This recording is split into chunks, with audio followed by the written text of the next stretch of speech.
नमस्कार, मैं हूं पूजा सिंह और आप देख रहे हैं आर्यन टीवी नेशनल। चलिए बुलेटिन की शुरुआत करेंगे देश और दुनिया की तमाम बड़ी खबरों के साथ। प्रधानमंत्री नरेंद्र मोदी ने संसद में बजट सत्र के दूसरे दिन देश को संबोधित करते हुए कहा कि राष्ट्रपति का भाषण 140 करोड़ भारतीयों के भरोसे और खासकर युवाओं की उम्मीदों का आईना है। उन्होंने विश्वास जताया कि सभी सांसदों ने राष्ट्रपति की ओर से सत्र की शुरुआत में और 2026 तक के लिए जताई गई उम्मीदों को गंभीरता से लिया होगा। पीएम मोदी ने यह भी कहा कि आत्मविश्वास से भरा भारत आज दुनिया के लिए आशा की किरण और आकर्षण का केंद्र बना है। साथ ही उन्होंने भारत को और यूरोपीय संघ के बीच मुक्त व्यापार समझौते का जिक्र करते हुए कहा कि ये आने वाले समय में भारत के युवाओं के भविष्य को उज्जवल बनाएगा। साथ ही उन्होंने क्या कुछ कहा, चलिए आपको सुनाते हैं।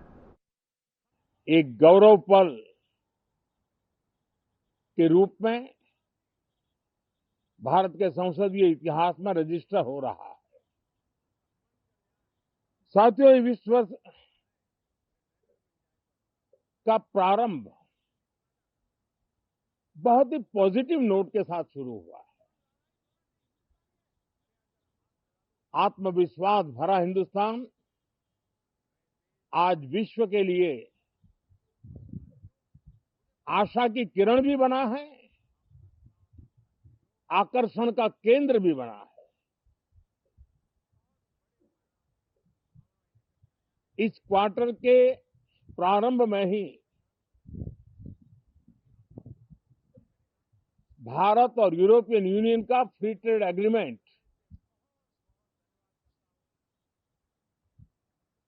आने वाली दिशाएं कितनी उज्जवल है, भारत के युवाओं का भविष्य कितना उज्जवल है,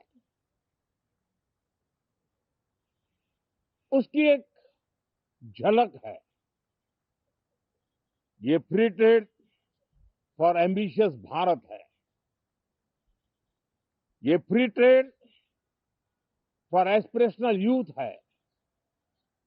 ये फ्री ट्रेड फॉर आत्मनिर्भर भारत है। और मुझे पक्का विश्वास है, खास करके जो भारत के मैन्युफैक्चरर्स हैं, वे इस अवसर को अपनी क्षमताएं बढ़ाने के लिए करेंगे। और मैं सभी प्रकार के उत्पादकों से यही कहूंगा कि जब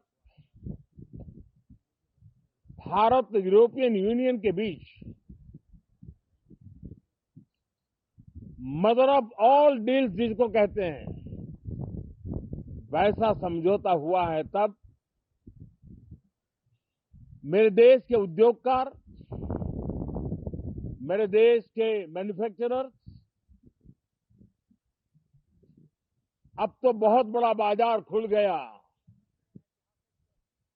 अब बहुत सस्ते में हमारा माल पहुंच जाएगा, इतने भाव से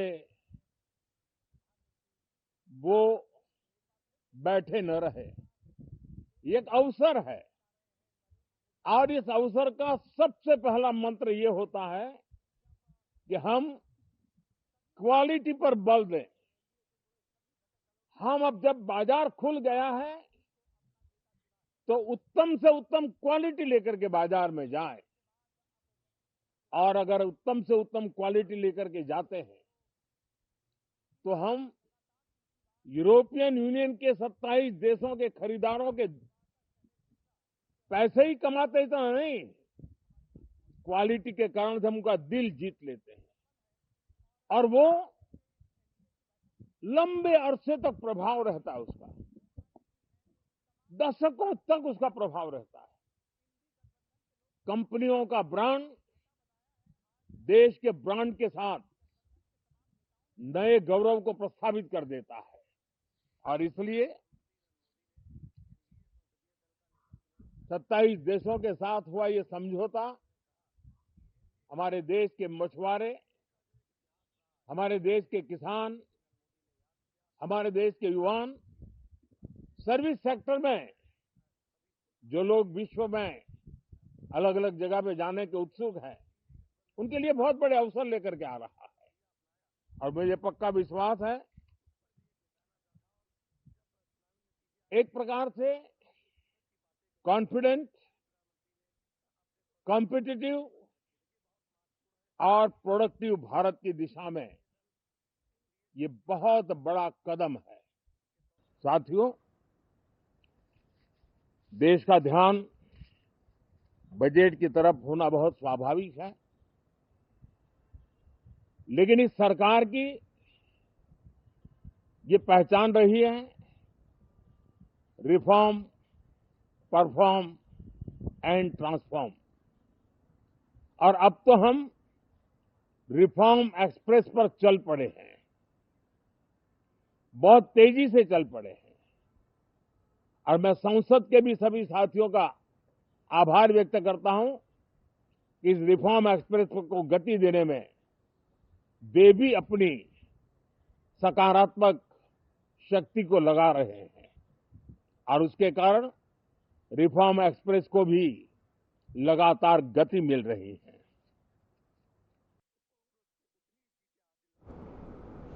तो वहीं देश के एविएशन सेक्टर में कई बड़े बदलाव देखने को मिले। विंग इंडिया 2026 को संबोधित करते हुए प्रधानमंत्री नरेंद्र मोदी ने कहा कि भारत में हवाई यात्रा अब केवल खास लोगों तक सीमित नहीं रही, बल्कि आम नागरिक की पहुंच में आ चुकी है। सरकार की दीर्घकालीन नीतियों और उड़ान जैसी योजनाओं के चलते भारत आज दुनिया का तीसरा सबसे बड़ा घरेलू एविएशन मार्केट बन चुका है। पिछले एक दशक में भारत के पूरे एविएशन सेक्टर में एक हिस्टोरिक ट्रांसफॉर्मेशन हुआ है। कभी भारत दुनिया के उन देशों में था जहां एयर ट्रैवल एक एक्सक्लूसिव क्लब तक सीमित था, लेकिन आज स्थिति एकदम बदल गई है। आज भारत दुनिया का तीसरा बड़ा डोमेस्टिक एविएशन मार्केट है। हमारे यहाँ पैसेंजर ट्रैफिक बहुत तेजी से बढ़ा है। भारतीय एयरलाइंस का फ्लीट भी तेजी से एक्सपांड कर रहा है। बीते वर्षों में भारत की एयरलाइंस ने 1500 से ज्यादा एयरप्लेन्स का ऑर्डर दिया है। साथियों, भारत के एविएशन सेक्टर में ये तेजी इसलिए आई क्योंकि हमारी सरकार एक लॉन्ग टर्म विजन के साथ काम कर रही है। भारत में एयर ट्रैवल अब एक्सक्लूसिव नहीं, इंक्लूसिव बन रहा है। भारत का नागरिक आसानी से एयर ट्रैवल कर पाए, ये हमारा मिशन है। इसलिए हमने टियर 2, टियर 3 सिटीज को एयरपोर्ट से जोड़ा है। साल 2014 में भारत में 70 एयरपोर्ट्स थे। आज भारत में एयरपोर्ट्स की संख्या बढ़कर 160 से ज्यादा हो गई है। यानी सिर्फ एक दशक में ही भारत में 2 गुने से अधिक एयरपोर्ट्स बनाए हैं। हमने देश में 100 से अधिक एरोड्रोम्स को एक्टिवेट किया है और इसके साथ ही अपने नागरिकों के लिए एफोर्डेबल फेयर वाली उड़ान स्कीम लॉन्च की है। उड़ान स्कीम के कारण 15 मिलियन पैसेंजर्स ने, यानी करीब 1.5 करोड़ पैसेंजर्स ने उन रूट्स पर ट्रेवल किया है जिनमें से कई पहले एग्जिस्ट भी नहीं करते थे। साथियों, आज जब भारत विकसित होने के लक्ष्य के साथ आगे बढ़ रहा है, तब हमारी एयर एक्टिविटी का कई गुना विस्तार होना तय है। अनुमान है कि 2047 तक भारत में 400 से अधिक एयरपोर्ट्स होंगे। ये बहुत बड़ा नेटवर्क होगा। इतना ही नहीं, हमारी सरकार उड़ान स्कीम के नेक्स्ट फेज पर भी काम कर रही है। इस पॉलिसी से रीजनल और अफोर्डेबल एयर कनेक्टिविटी और अधिक मजबूत होगी। इन सब के साथ सी प्लेन ऑपरेशंस का भी विस्तार किया जा रहा है। हमारी कोशिश यही है कि भारत के कोने कोने में एयर कनेक्टिविटी।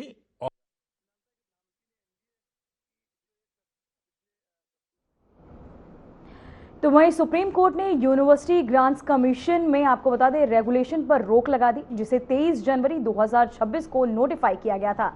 इसे कई याचिकाओं में मान्यता और भेदभावपूर्ण और संविधान के साथ साथ यूनिवर्सिटी ग्रांट्स कमीशन एक्ट 1956 का उल्लंघन बताते हुए चुनौती दी थी।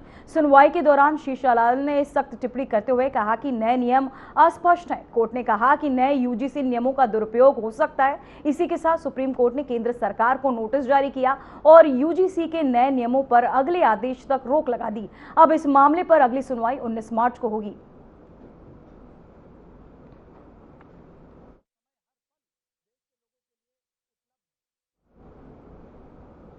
तो वहीं टैरिफ को लेकर भारत अमेरिका में तनाव के बीच विदेश मंत्री एस जयशंकर अगले हफ्ते वॉशिंगटन डीसी के दौरे पर जा रहे हैं। उनका ये दौरा ऐसे वक्त में हो रहा है जब अमेरिका से नाराज चल रहे यूरोप और भारत ने मुक्त व्यापार समझौता कर लिया है। विदेश मंत्री अमेरिका जाकर क्रिटिकल मिनरल्स पर आयोजित एक हाई लेवल मीटिंग में हिस्सा लेंगे। मीटिंग 4 फरवरी को अमेरिका विदेश मंत्रालय में आयोजित की जा रही है, जिसकी मेजबानी अमेरिकी विदेश मंत्री मार्को रूबियो करेंगे। ये मीटिंग क्रिटिकल मिनरल्स पर पहली मंत्री स्तरीय बैठक है।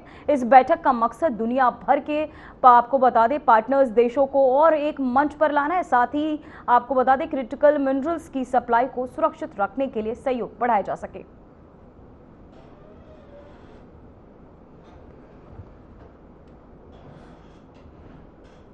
और अब यादों में है महाराष्ट्र के उप मुख्यमंत्री अजीत पवार, जो पंचतत्व में विलीन हो गए। पुणे जिले के बारामती में विद्या प्रतिष्ठान मैदान में पूरे राज्य के सम्मान के साथ उनका अंतिम संस्कार किया गया।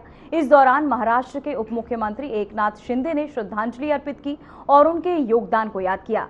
वहीं केंद्रीय मंत्री नितिन गडकरी ने भी अपने भाव व्यक्त किए और कहा कि पवार जी का कार्यकाल और उनका अनुभव राज्य की राजनीति में अमूल्य था।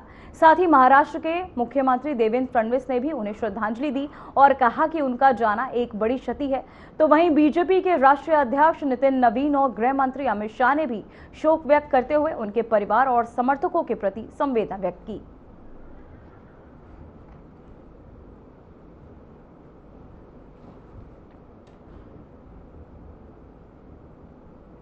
महाराष्ट्र के उप मुख्यमंत्री अजीत पवार के निधन के बाद उनके अंतिम संस्कार में भारी जनसैलाब उन्हें अंतिम विदाई देने पहुंचा। लोग मंच के सामने अजीत दा अमर रहे के नारे लगाते रहे। इससे पहले अजीत पवार के पार्थिव शरीर को बुधवार शाम पुणे जिले के बारामती स्थित एक शिक्षण संस्थान में लाया गया था। इस दौरान शोक संतप्त रामपा और कार्यकर्ताओं को अलावा आपको बता दें स्थानीय निवासी काफी संख्या में एकत्र हुए। दादा को अंतिम विदाई देने के लिए केंद्रीय गृह मंत्री अमित शाह के अलावा नितिन गडकरी, डिप्टी सीएम एकनाथ शिंदे, उद्धव ठाकरे, राज ठाकरे समेत तमाम बड़ी हस्तियां बारामती पहुंची थी।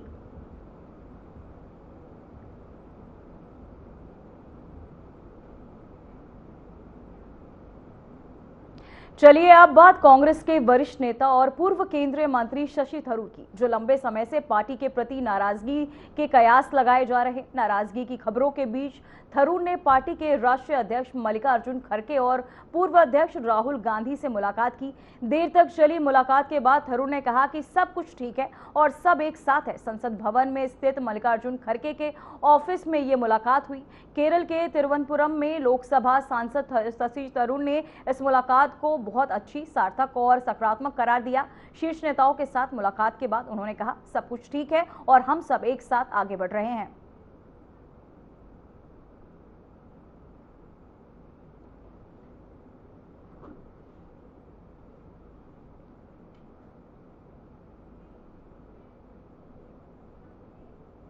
तो वहीं लखनऊ से बड़ी खबर सामने आ रही है। योगी कैबिनेट की बैठक, सीएम योगी की अध्यक्षता में बैठक, कई अहम मुद्दों पर इस बैठक के दौरान चर्चा की गई, कई फैसलों पर लगी मुहर। मुख्यमंत्री योगी आदित्यनाथ की अध्यक्षता में कैबिनेट की अहम बैठक हुई। बैठक में राज्य के कई महत्वपूर्ण मुद्दों पर विस्तार से चर्चा की गई। अधिकारियों ने चल रही योजनाओं के प्रगति को, नई परियोजनाओं के विवरण भी इस बैठक के दौरान प्रस्तुत किए। निवेश, विकास, सामाजिक कल्याण और प्रशासनिक सुधारों से जुड़े कई प्रस्तावों पर मोहर लगाई गई। बैठक में निर्णय लिए गए कि विभिन्न क्षेत्रों में कार्य की गति तेज की जाएगी और योजनाओं का बेहतर क्रियान्वयन सुनिश्चित किया जाएगा। तो वहीं आपको बताते चले, योगी कैबिनेट की अहम बैठक, इस दौरान कई अहम फैसलों पर मोहर भी लगी है। परियोजनाओं के विवरण भी इस बैठक के दौरान प्रस्तुत किए गए। मुख्यमंत्री योगी आदित्यनाथ की अध्यक्षता में यह अहम बैठक आयोजित की गई, जहां इस बैठक में कई अहम फैसलों पर मुहरें लगी। अधिकारियों ने चल रही योजनाओं की प्रगति और नई परियोजनाओं के विवरण भी इस बैठक में प्रस्तुत किए। साथ ही निवेश, विकास, सामाजिक कल्याण और प्रशासनिक सुधारों से जुड़े कई प्रस्तावों पर मोहर लगी। इसी खबर पर तमाम जानकारी के साथ हमारे संवाददाता अमन प्रधान जुड़ चुके हैं। अमन, मैं सबसे पहले जानना चाहूंगी, योगी कैबिनेट की बैठक में कितनी अहम मानी जा रही है और इसकी सबसे बड़ी खासियत क्या है? देखिए पूजा, जिस तरीके से आज 32 प्रस्ताव कैबिनेट में पेश हुए, जिनमें 30 प्रस्तावों को मंजूरी मिली है। कैबिनेट में स्वास्थ्य, शिक्षा, उद्योग, शहरी विकास और सामाजिक सुरक्षा, ये सब अहम बिंदु थे जिन पर आज की कैबिनेट बैठक में जो तमाम प्रस्ताव हैं उन पर मोहर लगी है। अगर बात की जाए माध्यमिक और बेसिक शिक्षा के जो शिक्षक है, उनके लिए एक बड़ी सौगात योगी सरकार ने दी है, जिसमें लगभग अगर बात की जाए तो लगभग 358 करोड़ की जो खर्च है वो सभी बेसिक और जो शिक्षा कर्मी हैं उनके ऊपर करेगी, जिसमें कैशलेस की जो मेडिकल सेवाएं हैं उनके लिए एक बड़ी योजना है, वो प्रदेश सरकार की कैबिनेट में आज पास हुई है। वहीं अगर बात की जाए शहरी क्षेत्रों को और गति देने के लिए अमृत 2.0 की जो सेवाएं हैं उनकी मंजूरी मिली है, जो कि सीवेज परियोजनाएं हैं, जिसमें लगातार शहरी क्षेत्रों में लगातार गति देने के लिए केंद्र सरकार की योजना है, जिसमें जो प्रदेश सरकार है उसमें बराबर की योगदान दे रही है। वहीं शहरी ढांचे को और मजबूत करने के लिए अमृत योजना 2.0 के अंतर्गत जो तमाम सीवेज योजनाएं हैं उनको गति देने के लिए लगातार कोशिश की गई है। वहीं अगर गोरखपुर, वाराणसी के 17 गोरखपुर के और 18 वाराणसी के वार्डों की अगर बात की जाए तो लगभग 721 करोड़ रुपए गोरखपुर में आवंटन किए गए हैं और 266 जो करोड़ सीवेज योजनाओं के लिए ये दिए गए हैं। तो कहीं ना कहीं बड़ी सौगात है और प्रदेश के चौमुखी विकास के लिए लगातार जो प्रयास है योगी सरकार का, योगी कैबिनेट का, उस पर कहीं ना कहीं मंजूरी मिलती हुई नजर आई है। वहीं अगर शहरी विकास योजनाओं की अगर बात की जाए तो उसमें शहरी योजनाओं में जो पुनर्विकास का जो काम था उसके लिए एक बड़ी जो सौगात है वो मिली है। वहीं अगर बात की जाए तो जिस तरीके से जो शिक्षा और रोजगार की अगर बात की जाए तो शिक्षा रोजगार में भी लगातार योगी सरकार ने एक अहम प्रस्तावों को मंजूरी दी है। वहीं बुनियादी ढांचों और उद्योग की अगर बात की जाए तो औद्योगिक विकास को बढ़ाने के लिए लखनऊ हरदोई क्षेत्र में प्रस्तावित पीएम मित्र टेक्सटाइल पार्क के लिए लगभग 458.50 करोड़ की जो जलापूर्ति योजना है उसको मंजूरी मिली है। वाराणसी चंदौली मार्ग पे सड़क चौड़ीकरण के लिए 325 करोड़ की परियोजना, देवरिया कुशीगंज से 292 करोड़ की, लगभग बड़ी कई परियोजनाएं हैं जिनको आज मंजूरी मिली है यूपी कैबिनेट से और कहीं ना कहीं बड़ा आधारशिला है 2027 के चुनाव से पहले। तो विकास का जो एक मुख्य एजेंडा था भारतीय जनता पार्टी और योगी सरकार का, वो कहीं ना कहीं इन कैबिनेट के मार्फत से कहीं ना कहीं बड़ा जो जिस तरीके से एक ढांचे की बात की जाए तो कहीं ना कहीं एक बड़ा ढांचा जो शिक्षा, रोजगार और जो सड़क के माध्यम से एक बड़ा ढांचा कहीं ना कहीं योगी सरकार का जो सपना है वो साकार होता नजर आ रहा है। जी अमन, आपका बहुत बहुत धन्यवाद इस खबर पर तमाम जानकारी के लिए। तो उत्तर प्रदेश और उत्तराखंड में सरकारों की सक्रियता और विकास कार्यों की समीक्षा का दौर जारी है। दोनों राज्यों में मुख्यमंत्रियों ने महत्वपूर्ण बैठकें की, जिसमें राज्य के विकास और प्रशासनिक मामलों पर चर्चा हुई। वहीं उत्तर प्रदेश के मुख्यमंत्री योगी आदित्यनाथ ने अपने मंत्रियों के साथ बैठक की, जिसमें विभिन्न विभागों की प्रगति और योजनाओं की समीक्षा, साथ ही आपको बता दें आगामी विकास कार्यों पर भी चर्चा की गई। मुख्यमंत्री ने मंत्रियों को निर्देश दिए कि प्रत्येक योजना समय पर हो और साथ ही पारदर्शिता के साथ पूरी हो। वहीं उत्तराखंड के मुख्यमंत्री पुष्कर सिंह धामी ने भी समीक्षा बैठक आयोजित की। इसमें उन्होंने सरकारी योजनाओं की वर्तमान स्थिति, विकास कार्यों की गति और भविष्य की रणनीतियों का मूल्यांकन किया। दोनों मुख्यमंत्रियों ने स्पष्ट किया कि जनता को समय पर लाभ पहुंचाना और सरकारी योजनाओं का प्रभावी क्रियान्वयन उनकी प्राथमिकता है। तो वहीं आपको बताते चले, सीएम धामी ने की समीक्षा बैठक। इसी खबर पर तमाम जानकारी के साथ हमारे संवाददाता आशीष जुड़ चुके हैं। आशीष, मैं सबसे पहले जानना चाहूंगी, उत्तर प्रदेश और उत्तराखंड के दोनों मुख्यमंत्रियों ने बैठकें की, इस बैठक में क्या अहम रहा? बिल्कुल, कहीं न कहीं यूपी के मुख्यमंत्री योगी आदित्यनाथ होंगे या फिर उत्तराखंड के सीएम पुष्कर सिंह धामी, उन्होंने दोनों ने आज जो है अधिकारियों के साथ बैठक की और जो विभागीय योजनाएं संचालित की जा रही हैं उनका अधिक से अधिक कैसे लोगों को लाभ मिले, इसको लेकर समीक्षा की गई। और उत्तराखंड की बात करें तो यहाँ पर जो एप्पल मिशन योजना चल रही है, कीवी मिशन योजना है, चाहे हनी मिशन हो या फिर कृषि उत्पादकों के जो जीआई टैग वाले प्रोडक्ट हैं, या फिर हाउस ऑफ हिमालय की बात करें, जिनका सेंटर जो है हर एयरपोर्ट से लेकर के तमाम बड़े शहरों में है, और जो उत्तराखंड के मिलेट्स प्रोडक्ट हैं उनको कैसे जो है देश विदेश तक और आम जन तक पहुंचाया जाए, और राज्य में जो अन्य जो तमाम योजनाएं चल रही हैं उनका लाभ कैसे जो है पिछले एक साल तक क्या क्या कार्य हुए हैं उसकी जो है समीक्षा की गई, और आगे एक साल का क्या टारगेट होना चाहिए उसको लेकर के कहीं न कहीं योजनाओं का जो है खाका तैयार किया गया है। और आम जन को ज्यादा से ज्यादा, चाहे वो एप्पल मिशन के माध्यम से उत्तराखंड में किसान जो है अपनी आय को दुगना कर रहे हैं, और कीवी मिशन हो, चाहे हनी मिशन हो, फिर या फिर ड्रैगन फ्रूट की यहाँ पर खेती की जा रही है। उत्तराखंड के चक्राता क्षेत्र में इसकी शुरुआत हुई है, और तमाम अन्य जगह जो उत्तराखंड के क्षेत्र में कृषि के क्षेत्र में जो कार्य हो रहे हैं, और जो जीआई टैग जो प्रोडक्ट हो रहे हैं उत्तराखंड के, इनमें चाहे मंडुआ हो, झंगोरा हो, या लाल चावल हो, या बद्री गाय का घी यहाँ का बड़ा फेमस है। तो उन सब चीजों को लेकर के अधिकारियों के साथ मुख्यमंत्री पुष्कर सिंह धामी ने बैठक की है, और आगे आने वाले एक साल का जो प्रोजेक्ट हैं, जो तमाम जो योजनाएं हैं, उनका खाका तैयार करने के निर्देश दिए। जी आशीष, आपका बहुत बहुत धन्यवाद इस खबर पर तमाम जानकारी के लिए।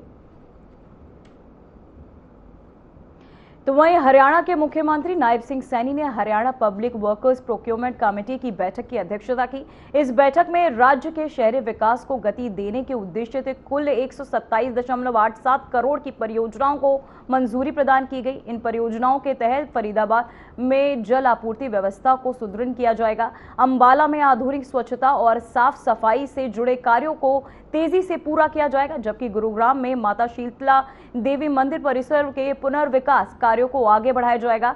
सरकार का उद्देश्य इन योजनाओं के माध्यम से शहरी सुविधाओं में सुधार और नागरिकों को बेहतर बुनियादी सेवाएं उपलब्ध कराना है।